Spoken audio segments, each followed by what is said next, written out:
titled A Silent Drum. A refugee camp in eastern Chad, near the border with Sudan. Just after sunset. The air is hot, thick with red dust that hasn't yet settled from the day. A small, controlled fire of scavenged twigs and dried dung crackles in a shallow pit, its smoke warding off mosquitoes. Characters. Umar in his 60s. His face is a map of deep lines, etched by sun and memory. He wears a faded jalebia with a careful mend on the shoulder. His eyes are often distant, but become intensely focused when he speaks of home. Mariam is serious, observant. She wears a patterned headscarf, hijab, tucked neatly. She carries the weight of helping her mother care for the younger ones, and listens like someone trying to solve a puzzle. Khalil is restless, with knees that bounce. His clothes are a little too big. He misses the boyhood games he can't play here and craves action in stories. The scene opens on the sound of the fire and distant, muffled conversations from other shelters. Mariam is carefully pouring weak, sweet tea from a small kettle into 3 tin cups. Khalil is poking the fire with a stick, sending up sparks. Umar sits on a low, makeshift stool, holding an old, dry, and cracked calabash gourd. He turns it over in his hands, his thumbs tracing the fissures. Khalil, without looking up, Baba Umar, is it true you had a drum that could make a leopard dance? Umar, a slow, soft smile touches his lips, not a leopard, Khalil. A leopard has its own rhythm. But my father's drum, his Daluka, it could make your heart forget its troubles and your feet remember every step from the time of your great-grandfathers. The skin was from a goat that fed on sweet grasses. The wood. He closes his eyes for a moment, was from an acacia that survived 3 droughts. It had a voice like honey and thunder. Mariam, handing Umar a cup, where is it now? Umar accepts the tea, holding the warmth. His smile fades. He looks from the gourd in one hand to the cup in the other. Umar, when the sky turned black with smoke, not clouds, and the sound of engines was louder than the call to prayer, we had minutes. My father, may he rest in peace, didn't grab gold or papers. He went to the corner of our hut, to the space behind the large storage jar. He dug with his bare hands, placed the drum in the earth, and covered it.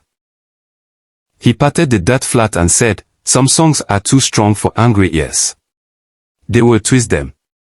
Let the earth keep it safe. Khalil leans forward, stick forgotten, did the Jonjuid find it? Umar, they found the house. They found the hiding place. They tipped over the jar. A young man, no older than a boy really, with hard eyes, saw the disturbed earth. He laughed and dug it up with the butt of his rifle. He pulled out the sack. Umar mimes the action, his hands trembling slightly. Mariam hushed, and he took it. Umar, he opened the sack.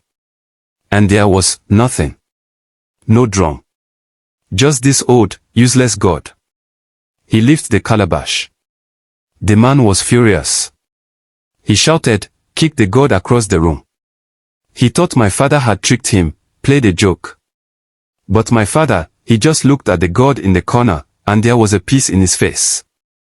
Later, he whispered to me, the spirit of the drum is not a fool. It flew. It is in the ground of our village, in the air over our fields. It is waiting. A long silence, filled by the fire. Mariam wraps her arms around her knees.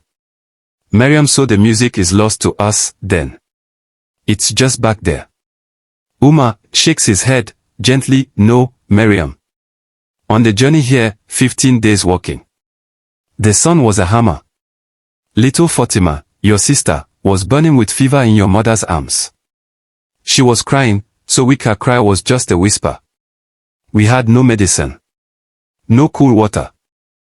He demonstrates now, placing the cracked gourd between his knees. He begins to tap it softly with his fingertips, not a complex rhythm, but a steady, primal heartbeat, dum, dum, da dum, dum. Umar, I did this. Just this. Not a song.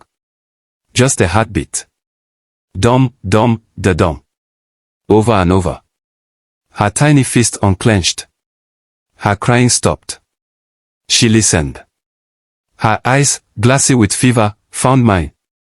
The drum was gone, but the rhythm was here. He taps his chest firmly with a closed fist. It is the rhythm of walking, of surviving, of a heart that still beats. He stops tapping. The sudden silence is profound. Khalil isn't bouncing anymore. Miriam's eyes are glistening in the firelight. Uma, this God is not a drum. It is a promise. It is the vessel that carried the silence after the music fled, so that we could feel it again with a new sound. Our sound. When we go home, and we will go home, we will take this back. And the old spirit and the new rhythm will meet. They will make a song this land has never heard. Uma places the gourd down carefully on the mat between them. Miriam reaches out, not to pick it up, but to rest her fingertips lightly on its cracked surface. Khalil puts his hand next to hers. They sit there, connected by the promise of a song yet to come, as the fire burns low. This is the end of the silent drum story.